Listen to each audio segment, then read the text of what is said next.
Hai, pada hari ini kita akan pelajari untuk cara hosting website pada Apache di Ubuntu. Tapi untuk hari ini kita akan fokus kepada authentication for accessing website. Jadi ketika kita mau akses website, tidak bisa semena-menanya kalian mengakses website tanpa izin.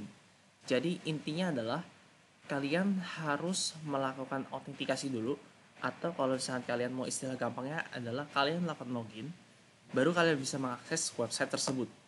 Seperti itu. Nah, misalkan skenario-nya adalah seperti ini. Jadi saya punya website namanya firstwebtesting.net, dimana kalau misalkan kita akses firstwebtesting.net saja, kita bakal nanya autentikasi, dan jika terautentikasi, kita izinkan dia masuk ke dalam web tersebut. Tapi kalau misalkan dia masukin /admin atau rootnya /admin, maka yang dilakukan adalah keluarkan autentikasi dan hanya allow yang login sebagai admin. Seperti itu ya. Nah, untuk bisa melakukan autentikasi, kita akan membuat dulu list berupa kredensial username dan password. Nah, lewat mana? Lewat ht_passwd. Jadi di dalam Ubuntu sini dalam Ubuntu sini ketika kalian udah install Apache 2, ada namanya ht_passwd. Jadi di sini tujuan dari ht_passwd adalah untuk mengenerate satu file yang isinya kredensial username dan password. Di mana username dan password ini akan digunakan di Apache-nya nanti. Nah, pada awalnya kalau misalnya kalian ingin menyimpan suatu kredensial menggunakan ht_passwd, yang kalian akan lakukan adalah kalian menggunakan ht_passwd min-c. Nah, min-c ini tujuannya apa? Untuk membuat file baru. Jadi kan pada awalnya tidak ada file yang menampung kredensial username dan password. Nah, kita pengen buat satu, yaitu dengan menggunakan -c. Nah, kita akan simpannya di dalam etc apache 2 ht_passwd. Kita akan membuat satu user dulu, namanya admin. Misalkan passwordnya adalah admin, datanya admin.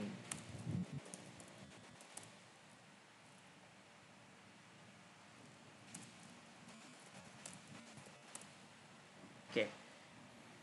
Maaf ada beberapa typo tadi.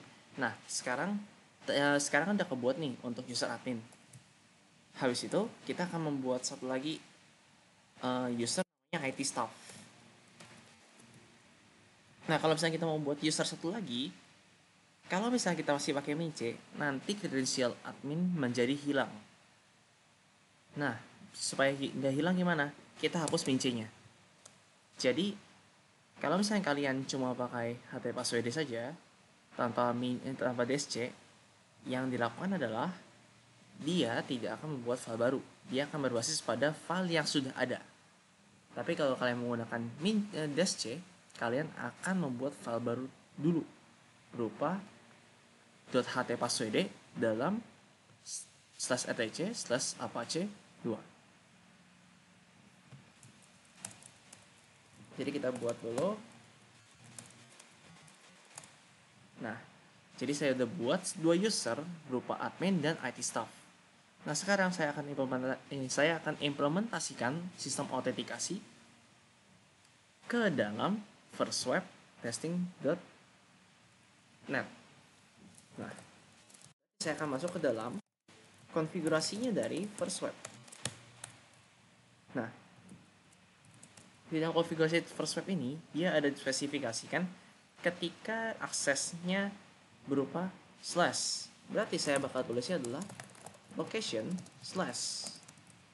dimana location / ini menyatakan jika posisinya adalah kalian mengakses domain rootnya, domainnya, seperti itu. Ketika kalian mengakses domainnya, apa yang terjadi? Nah, untuk mengimplementasikan autentikasi, kita akan menggunakan auth_type basic. Nah, sebuah autentikasi akan membutuhkan nama. Jadi kita akan cantumkan namanya adalah misalkan authentication for firstwebtesting.net. Nah, setelah itu kalau misalnya udah dikasih nama, kita harus kasih juga patokan username passwordnya tuh yang mana yang harus divalidasikan. kita akan menggunakan out user file yang menjadi patokan untuk mengecek kredensial username password, yaitu di etc apache 2 htpasswd yang sudah kita buat tadi menggunakan komen htpasswd.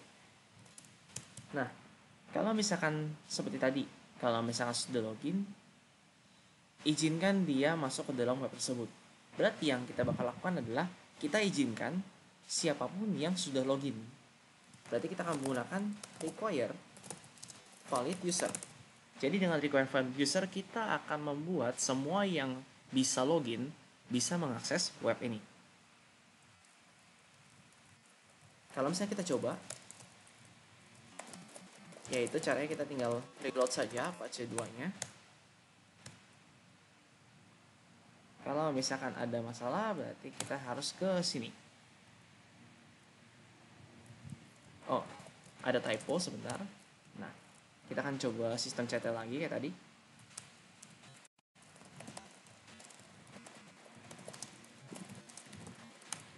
Nah, kalau misalnya kita coba akses websitenya lagi, dia bakal muncul login seperti ini. Nah, kalau misalnya saya lewatin saja, itu tidak akan bisa. Apalagi saya cancel. Kalau saya cancel, dia bakal bilang unauthorized. Nah, tapi kalau misalnya saya masukin kredensial, misalkan saya masukin kredensialnya IT staff.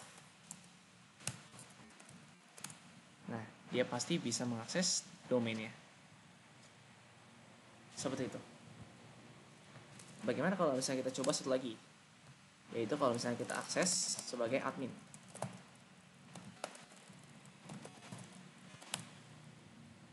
Oh, karena ini belum close, sebentar ya. Jadi kita buka satu browser lagi.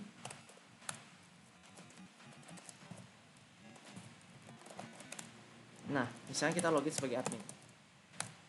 Nah, harusnya bisa juga. Seperti itu. Jadi itu fungsinya require valid user. Jadi siapapun yang bisa login bisa masuk ke dalam webnya.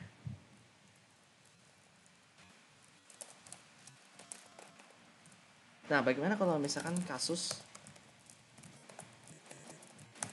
seperti ini? Kalau misalnya kita pengen mengaksesnya /admin, dia meminta login. Tapi kalau misalkan kita bikin username-nya IT staff dan kita login sebagai IT staff, maka kita bisa login ke page-nya admin. Padahal kalau misalnya melihat syarat yang ingin dibutuhkan tadi, hanya mengallow admin user saja. Nah, sekarang bagaimana caranya untuk menghandle hal seperti ini? Maka yang bakal dilakukan adalah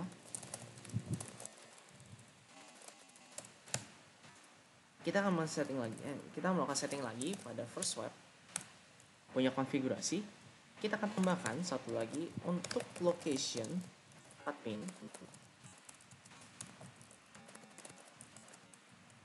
Nah, apa yang kita bakal lakukan? Sama seperti tadi, kita bikin ada autentifikasinya berupa auth basic.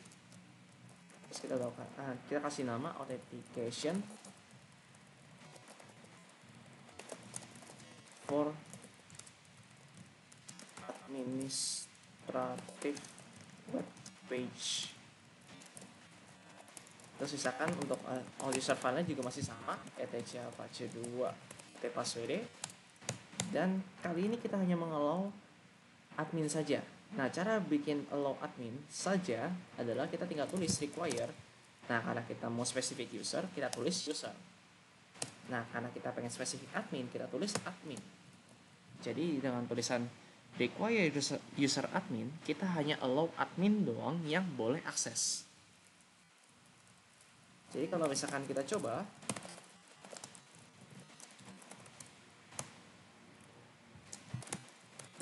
akses. Nah, dia akan muncul seperti ini. Kalau misalnya saya login sebagai IT staff, tidak akan bisa. Dia akan minta login lagi. Tapi kalau misalnya saya login sebagai admin, maka sudah bisa akses. Seperti itu. Jadi demikian materi untuk autentikasi dari website. Jika ada yang ingin tanyakan, silahkan kalian komen atau kalian boleh chat Nah, silakan like dan share juga jika menurut kalian sangat berguna, dan silakan komen untuk membuat materi ini lebih baik ke depannya. Mohon maaf jika ada salah kata dan ada yang kurang. Terima kasih dan selamat belajar.